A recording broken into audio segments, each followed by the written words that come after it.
"You'll believe a man can fly." That was the slogan to promote 1978's Superman the movie.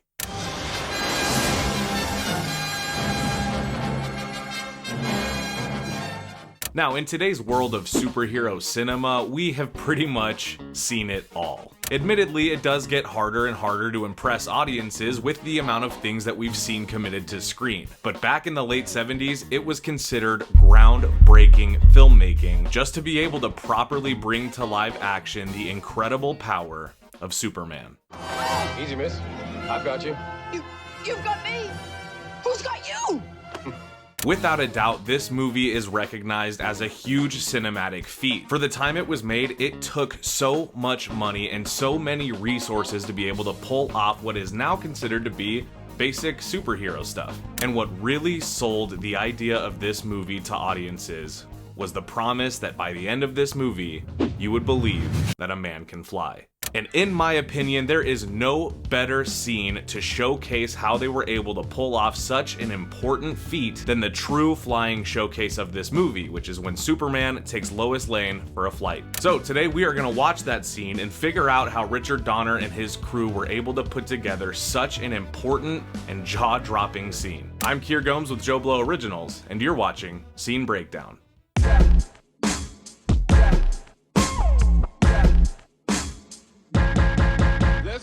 1978's Superman the movie, starring of course Christopher Reeve and directed by Richard Donner. The movie tells the classic tale of Superman, an orphan from space who's sent from his dying planet of Krypton to Earth, where he later discovers his true origins and dons the cape of Superman. When he's wearing his reporter suit, he might have his Superman suit being washed. He tries to take all the crime out of Earth. I mean, it's the only planet he knows now since Krypton's blown up. He flies and he saves people. Honestly, I probably don't need to explain Superman to you, but this movie was the first one to do it on the big screen, and it was incredible. Richard Donner is an incredible filmmaker, but Steven Spielberg was the original choice to direct this film. Honestly, it's safe to say Spielberg would have done a good job, but seeing this movie and the way it came out and the impact that it had, I think Richard Donner was the only person for this film. So this is about an hour and a half into the movie's 2-hour runtime, and at this point, Clark Kent has already discovered who he really is, he's already honed his powers, and he's already been Superman. Clark, Lois, Perry, and Jimmy have all talked about Superman. He's out there, he's in the news, the world is aware of him. Of course, Lois is not aware of who he really is, and as a reporter, she's eager to interview the Superman. Who are you? A friend. So that's all the context you need leading up to this scene, but what this scene is really meant to do is showcase the flight. It's really meant to show what Superman can do with flying. Let me tell you guys, it is still very fun to watch. Let's get into it. Just how fast do you fly, by the way? Oh, I don't know, really. No, never actually, bothered to time myself. Now, right off the bat, something incredible that I love in this scene is the blocking and the way that the camera tracks the characters. Christopher Reeve famously based his performance of Clark Kent off of Cary Grant in Bringing Up Baby, which I think is definitely the right move for this type of character. But when he's Superman, he's supposed to be a little bit more confident, a little bit more self-assured. Take a ride with me? You mean I could fly? Yeah, actually, I'd be handling the flying if that's okay. I could praise Christopher Reeve all day on his portrayal of this character, and I think this scene is a good example of that. You'll notice when he's Superman in this scene, he talks a little bit faster and a little bit more concrete. He's a little bit more sure of what he's saying. Less questions, more statements. You don't need these. I need a sweater. It must be kind of cold. No, you'd be warm enough. And the camera work really matches with that type of dialogue. So you can see when Superman is talking to Lois, the camera tracks him to keep him in control of the frame, the way that he's in control of the situation. Now, Clark would never be that assertive in trying to get Lois to do something with him, but Superman does have that confidence. It's also interesting because we're watching Lois interact with Superman, and it is very different than how she interacts with Clark. Who's that, your boyfriend? Clark? Oh, Clark. No, he's nothing. He's just a... Peter Pan, huh? Uh-huh. You know, I gotta say, I much prefer Superman being compared to Peter Pan than Jesus. Also, stick a pin in the Peter Pan thing because we're gonna come back to that.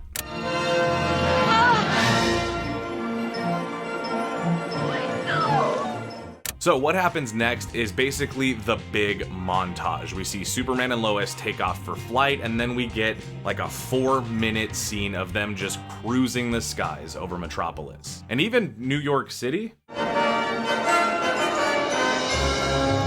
The behind the scenes technical stuff is really what makes this part so impressive. These days, making it look like somebody is flying is a lot easier. Either the flight is being simulated so fast that you can get away with doing it in pure digital, and in any other case, it's just much easier to composite in green screen effects to make it look like you're flying. But this stuff at the time was revolutionary. It took things like wires, green screens, and digital compositing to make this happen, but it also took creative use of pre-recorded videos placed on screens in frame to make it look like the background was moving while Christopher Reeve was flying.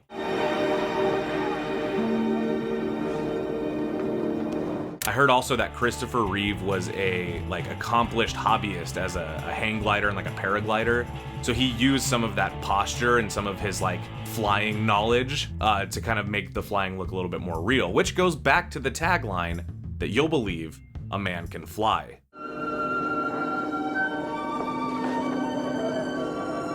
Now, this movie famously was one of the most expensive films ever made, and at the time, it was the most expensive movie ever made by a long shot. There's an old factoid that I heard somewhere that just the credit sequence at the beginning of this movie was more expensive than any other movie just about. And part of why it was so expensive is because to accomplish these flying effects, this movie took 2 years to film. They also filmed it in 8 countries at 3 different studios. So this movie is a technical marvel, and the budget that went into it is just a sign of how much faith they had that Richard Donner could deliver on the tagline.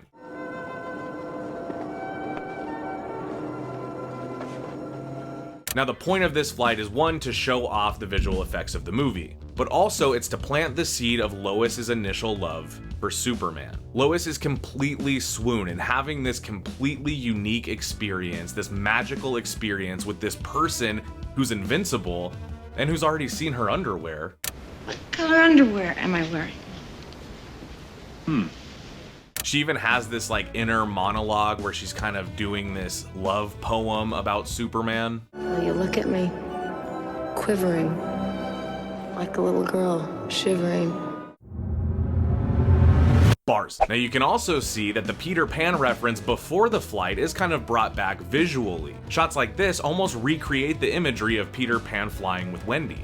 I love that.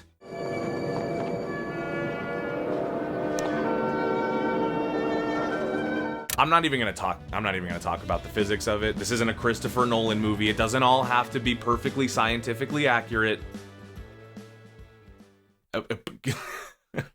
He was holding on by this much.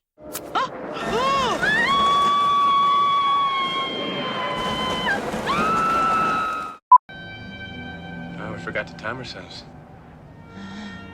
Now, the set design for Lois's apartment is incredible. John Barry was the production designer, and Richard Donner was pissed that after this movie came out, he didn't get the recognition that he felt he deserved. Not only is the set decorated very well, it also functions very well. There's a part right after this scene where Superman flies off and leaves Lois on the balcony, and then Lois goes back in her apartment and answers her door to see it's Clark.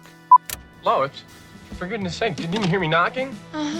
That scene was done with no cuts. Basically what they did was they used a pre-recorded video of Superman flying off, and Lois stood in front of that, so it looked like she's in that scene. And then she walked past the screen into the actual set, where in real time, Christopher Reeve was waiting at the door. It's stuff like that that make this movie so believable, and I love it. Now, this scene is iconic to the movie, but it's also just an iconic scene in cinema. In fact, Jerry Spiegel and Joe Shuster, the creators of Superman, were delighted by this movie. If you need to be loved,